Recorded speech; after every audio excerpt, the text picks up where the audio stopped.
أهلا بكم مشاهدينا من جديد في هذه النافذة الإخبارية. إذا دون إطالة نتحول بكم إلى مقر وزارة العمل وكلمة وزير العمل والتشغيل والضمان الاجتماعي محمد الغازي اليوم بمقر الوزارة بعد لقائه بنقابات المستقلة، فلنستمع. الممثل البيرو انترناسيونال دو ترافاي على مستوى المغرب العربي، مرحبا بكم كلكم، وأتمنى لكم إن شاء الله جلسة عمل موفقة. كاس بون فات، عام سعيد لسنة 2017 ولسنة الأمازيغ كذلك 2967 اللي هي سمحت لنا باش نتلاقاو اليوم.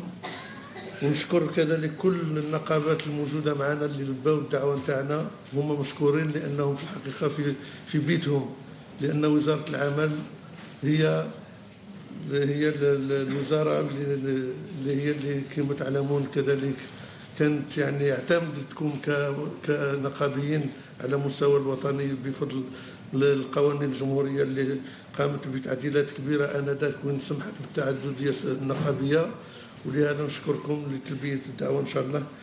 والدعوة هذه جاءت في بداية هذه السنة لنطرح يعني القضايا الكبرى نتاع سنة 2017 باش نمشيو كلنا مع بعضنا بكل ثقة وبكل اطمئنان، لأن كلنا رايحين نعملوا في سنة 2017 بكل جد وبكل طموح لمختلف الأطراف المعنية بالأمر. فهذا اللقاء هذا يدخل في إطار تبادل المعلومة ورفع الحوار الاجتماعي ما بين الشركاء الاجتماعيين اللي هما يمثلوا العمال عن طريق النقابات اللي راهم موجودين هنا، والنقابات اللي ما سمحناش باش يعني نستدعوهم هما نعتذروا لهم، ولكن ان شاء الله يكون ديما لقاءات متكرره حتى ما ننسى حتى اي نقابه اللي هي عامله في الميدان وتمثل مصالح العمال بصفه عامه. وحنا يدخل في اطار هذا اللقاء تاع اليوم اللي احنا نظمناه معكم باش اولا نكون تطبيقا لتعليمات فخامه رئيس الجمهوريه السيد عبد العزيز بوتفليقه حفظه الله، اللي هو دائما يشير الى التشاور، الى الحوار، والى انسجام المجتمع الجزائري ككل. فيعني بناء على تعليماته واوامره فنحن ان شاء الله نكون هذه السنه في الخطه التي رسمها فخامه رئيس الجمهوريه باش يكون ديما الحوار الاجتماعي البناء، والحوار الاجتماعي اللي يسمح باش كل واحد يسمع صوته ويدي حقه عندما يكون يعني في اطار القوانين تاع الجمهوريه، باش نعمل جاهدين على تحسين الجو الاجتماعي بصفه عامه، وخصوصا ان الجو الاجتماعي هو c'est un facteur de cohésion nationale et un facteur d'unité nationale qui permettra un petit peu à tout le monde de travailler en confiance et en toute sérénité. Donc cette rencontre اللي رانا نقوموا بها اليوم مع الممثلين تاع القطاعات المختلفة بدون شك راح تخرج بنتائج إيجابية للمستقبل تاع العلاقات ما بين الحكومة وما بين النقابات بصفة عامة. طبعا احنا دائما وابدا كنا سعينا باش يكون فيه لقاءات مع الشركاء الاجتماعيين بمختلف اهتماماتهم وقطاعاتهم، ونظن باللي كاين اخوان واخوات اللي راهم موجودين هنا وان كانت عندهم لقاءات مع القطاعات نتاعهم في السنوات الأخيرة، سواء في قطاع التربية ولا قطاع الصحة على الخصوص والوظيفة العمومية بصفة يعني مؤكدة.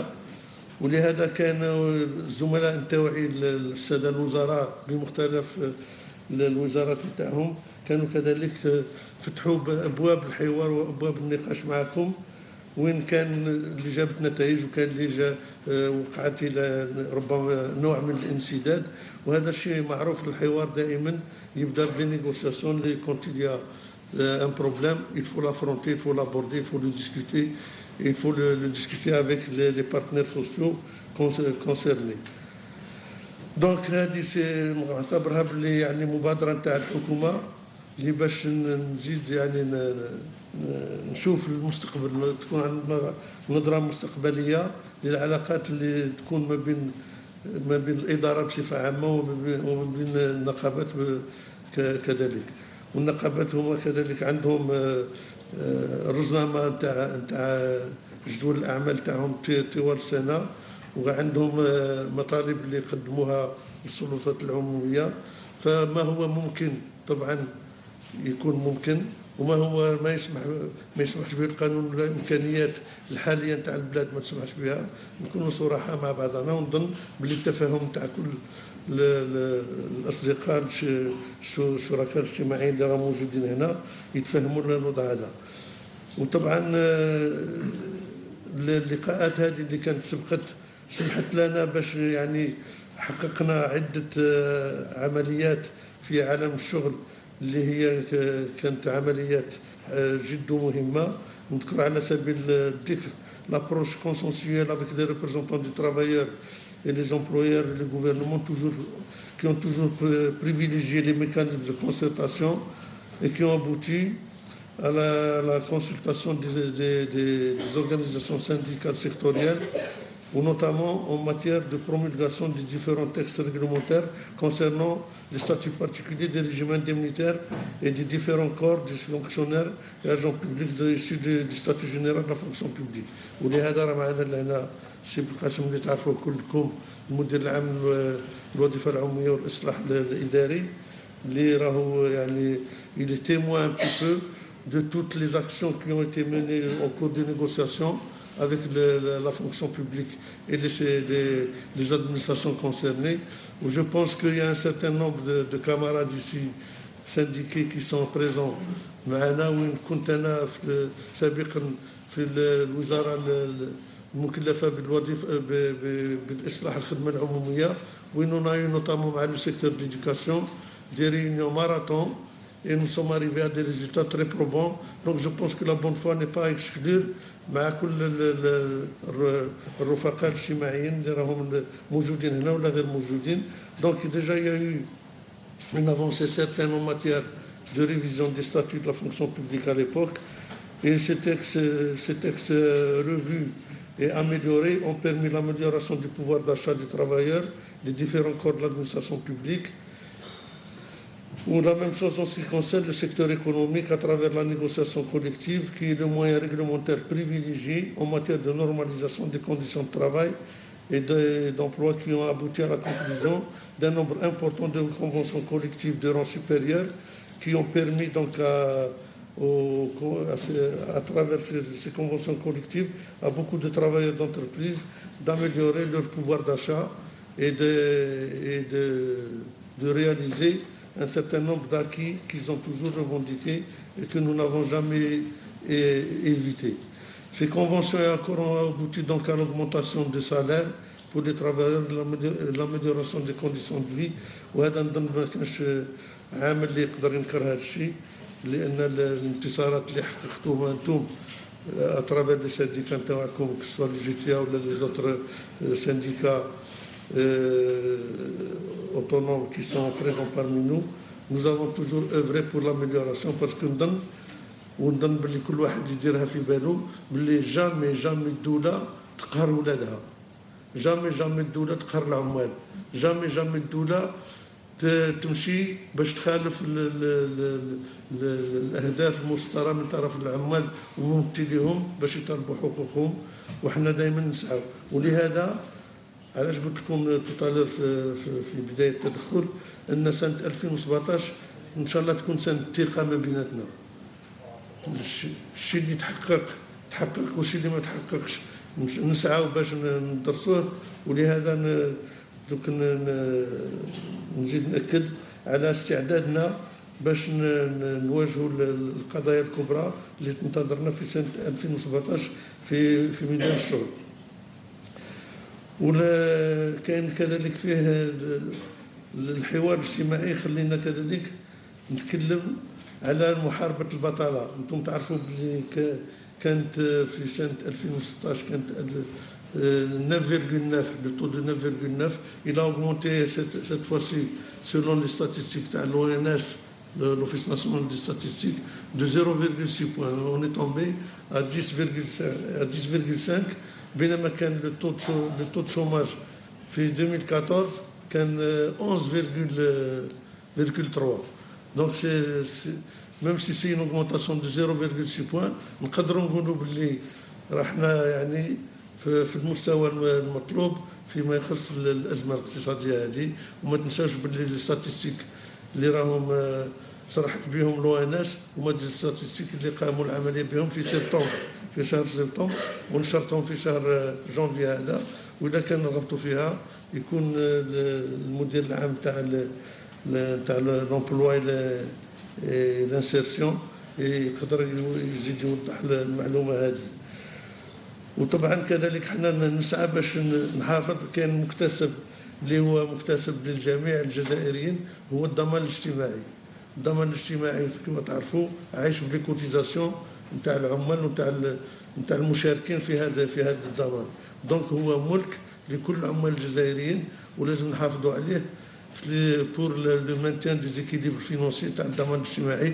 لان اذا كان الضمان الاجتماعي عرف مشاكل فالمواطن الجزائري يعرف كذلك صعوبات فيما يخص الادويه، فيما يخص المعالجه نتاعو. دونك سي la sécurité sociale est en difficulté, les citoyens pourraient connaître des difficultés de prise en charge à travers la carte شفا.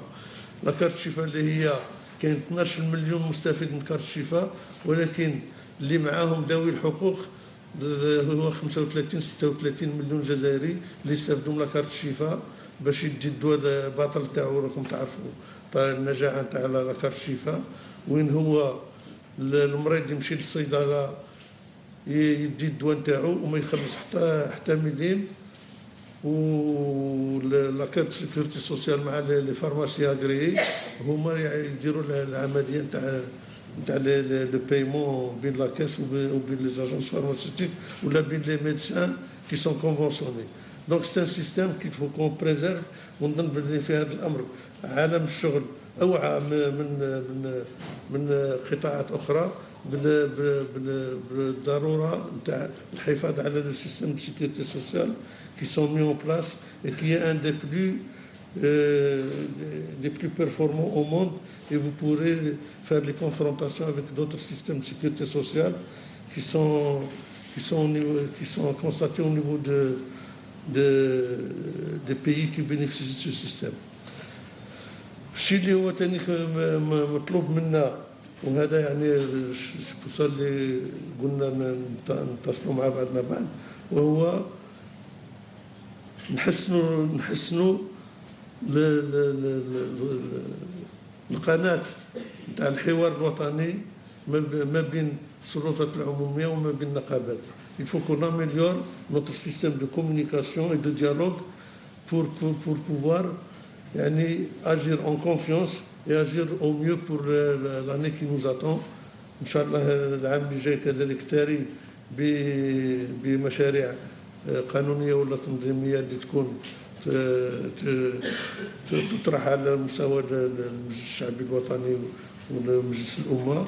وإن شاء الله باش نصحوا ربما الهفوة اللي كنا يعني هي في الحقيقة مش هفوة، هو كنا نطبقوا القانون باش نقدموا مشاريع قوانين للبرلمان هو اللي يفصل فيها. لأن نظن في دولة ديمقراطية كل شاك انستيتيسيون كل هيئه عندها وظيفتها وعندها صلاحيات نتاعها، وحنا ما لازمش اون انترفير با دون لي زاكسيون des différentes institutions.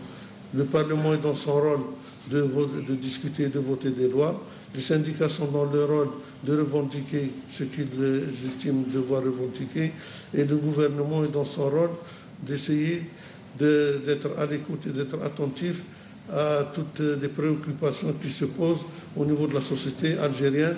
وديو ميرسي راكم عارفين يعني الامور كيفاش راهي تطور المجتمع الجزائري، لان ما راناش عايشين في قوقعه دونزين كوكي وحدنا، رانا عايشين في محيط دولي اقتصادي اجتماعي وامني اللي يخلينا باش كلنا نكونوا شاعرين باللي الشعب الجزائري راهو شعب واحد اللي المواطن ينتظر منا باش نكونوا في المستوى نتاع التامين تاعو، تامينه اجتماعيا اقتصاديا امنيا وامور اخرى اللي ربما تعرفوها كذلك. وحنا متفتحين لهذا الامر باش طريقه جديده نتاع العمل تكون ان شاء الله طريقه ثقه متبادله ما بيناتنا. وانا نظن باللي كذلك الاخوان والاخت النقابيين الموجودين معنا اليوم يشهدوا على ان كاين فيه اراده نتاع الحكومه باش تكون الحوار الاجتماعي دائما الباب مفتوح والباب راهو مفتوح. ولهذا نقدر نشير لكم من الان انني نعين الانسبكتور جينيرال دي ترافاي مسيو بركاتي اكلي باش يكون همزه الوصل ما بيناتكم وما بيناتنا فيما يخص القضايا اللي كو فوز استيمي دوفوار بوزي او غوفرنمون ولا ابوردي.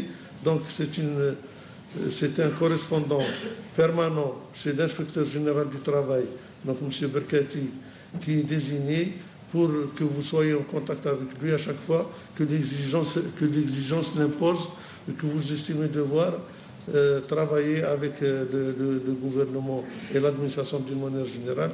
Oui, on se fera un plaisir. Et d'ailleurs, les représentants des différents ministères sont là, notamment les DRH qui sont présents parmi nous, pour pouvoir être à l'écoute de vos doléances, de vos préoccupations et d'arriver à des résultats probants pour peu qu'il y ait la confiance qui doit régir nos relations. ونظن بلي الثقه راهي متبادله. دليل على هذا انكم لبيتوا الدعوه وانتم مشكورين على تلبيه الدعوه. والدليل على هذا ان كذلك عندكم ثقه في الحوار، احنا كذلك عندنا ثقه في الحوار. ربما نختلف في بعض الاحيان في سيرتان كونسيبت ولا، ولكن بالحوار كل شيء ممكن باش نلقاو باب الحلول للقضايا التي تطرح واللي هي ممكن حلها. دونك il faut qu'on soit réaliste, on ne peut faire que ce que nous est possible انتوما وحنا. دونك في هذا الامر هذا صدقوني باللي جينا لكم بيد ممدوده لكم باش نتعاملوا في المستقبل ونتجنب الهفوات اللي كنت قلتها في الاخير.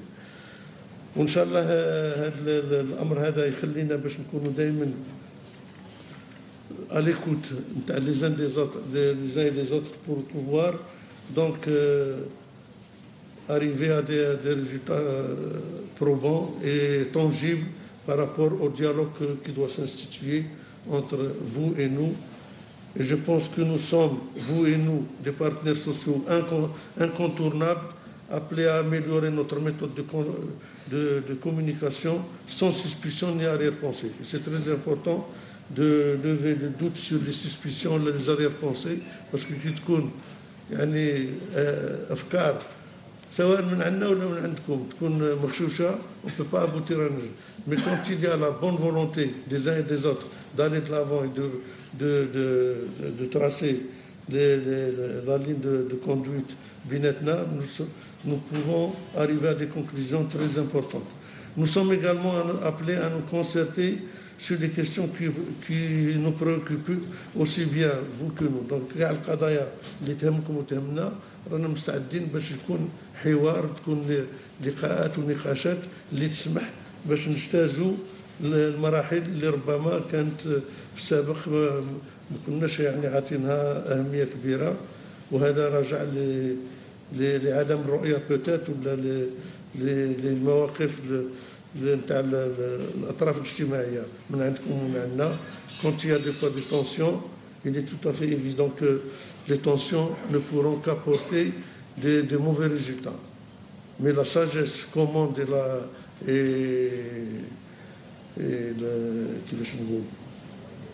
la sagesse الحكمة هي اللي تخلينا باش نقدر نحقق الأكثر ممكن من المطالب اللي راكم حاملينها معكم واللي تقدروا تمارسوا في الميدان والتجربه ديروا هكا تجربه هذه السنه باش نبين لكم حسن النيه والاراده الفعاله والايجابيه نتاع الحكومه باش تتحاور معكم في القضايا اللي تهمكم وتهمنا. Nous sommes là aussi pour voir l'avenir ensemble et tirer l'enseignement des incompréhensions d'hier et d'aujourd'hui. نعم بالفعل رانا لهنا باش نشوفوا المستقبل مع بعضنا ونخليو الامور اللي كانت ربما تفرقنا نخليوها للباسي. لو باسي نو لاسيومون توس مي سكي امبورطون سي لافنير. دونك ما نبقاوش متمسكين الا بالماضي اللي عنده اموره اللي نقدر ربما نتجاوزوا والمستقبل هو اللي يكون الحاكم ما بيناتنا اللي تكون حسن الاراده. Et donc beaucoup de chantiers sont à ouvrir et nous le ferons ensemble si vous le voulez bien. كان عندك ورشات اللي نقدروا نفتحوهم في سنه 2017 وفي المستقبل كذلك ونقدروا نفتحوهم مع بعضنا اذا كانت الاراده متواجده من طرفكم. احنا الاراده متواجده من طرفنا باش نوصلوا للحوار اللي يكون بناء ومبني على الاحترام المتبادل.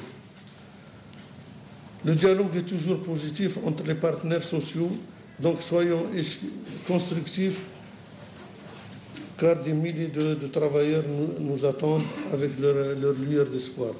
كاين يعني احنا رانا لنا في هذه القاعه ولكن كاين الالاف تاع العمال راهم ينتظروا منا باش نكونوا نحترموهم وباش كذلك نلبيو المطالب تاعهم اللي هي مشروعه اهلا وسهلا. اللي غير مشروعه نقول لكم صراحه باللي ما نقدروش لاسباب نوضحوها في وقتها اذا كانت كاينه.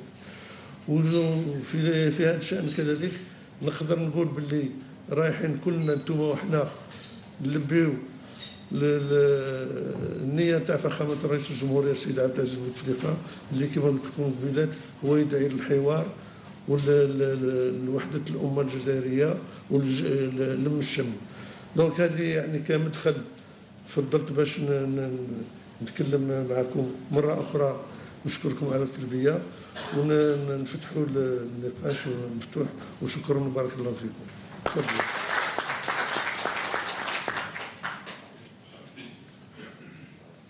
تفضلوا لي شو الميكرو باش تجيري.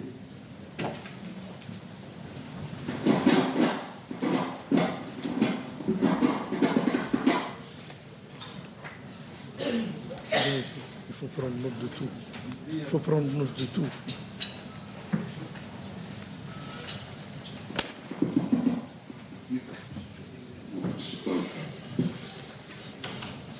بسم الله الرحمن الرحيم. والصلاة والسلام على أشرف المرسلين سيد معالي وزير العمل، زملاء طرف الوزراء، زملاء المكتبيين، رجال ونساء الإعلام، السلام عليكم جميعا ورحمة الله وبركاته.